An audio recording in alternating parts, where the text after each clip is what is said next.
ইলিশ মাছ, পাবদা মাছ আর পুঁইশাকের বড়া নিয়েই কিন্তু হচ্ছে আমার আজকের ব্লগটি। স্কিপ না করে ভিডিওটা দেখতে থাকো। আই হোপ তোমাদের অনেক অনেক বেশি ভালো লাগবে। হ্যালো এভরিওয়ান, আমি মুক্তা। কেমন আছেন সবাই? আমার ছোট্ট একটি পেজে আবারও তোমাদেরকে ওয়েলকাম করছি। শুরুতেই কিন্তু আমি পুঁইশাকের বড়াটা ভেজে নামিয়ে নিয়েছি। এরপরে আমি পাবদা মাছে হলুদ লবণ মিশিয়ে তারপর কিন্তু হালকা একটু ভেজে নিব।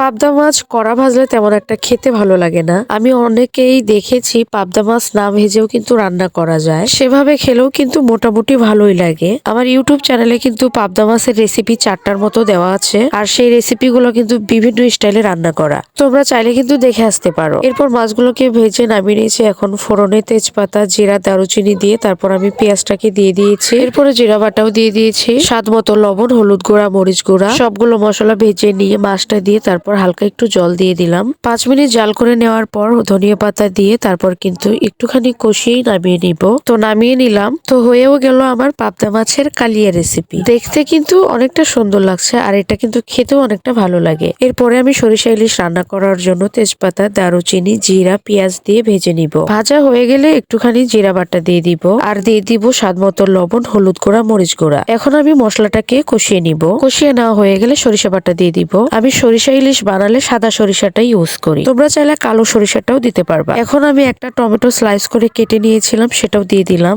5-6 মিনিটের মতো মশলাটাকে সরিষার সাথে কষিয়ে তারপর কিন্তু আমি ইলিশটা দিয়ে দিব। এখন মাছটা সেদ্ধ হওয়ার জন্য আমি জল দিয়ে দিব। অনেকেই তো সবগুলো একসঙ্গে মেরিনেশন করে তারপর রান্না করো, এভাবে একটু রান্না করো। আই হোপ তোমাদের অনেক অনেক ভালো লাগবে। এখন 4টা কাঁচামরিচ চিড়ে দিয়ে ঢাকনা দিয়ে ঢেকে দিয়েছিলাম। 5 মিনিট পর ঢাকনা খুলে দেখলাম জলটা শুকিয়ে আসছে। এখন কিন্তু আমি নামিয়ে নিব। সমস্ত মশলা এক্সট্রা ভাবে কষিয়ে তারপর মাছ দিলে কিন্তু সেই রান্নাগুলো খেতে অনেকটাই ভালো লাগে। আবার অনেকেই সরিষা ইলিশ সবকিছু মেখে চেখে রেখে দিয়ে যে রান্নাটা করে, ওই রান্নাটাও কিন্তু অনেকেই পছন্দ করে, সেটাও কিন্তু মোটামুটি খেতে ভালোই লাগে।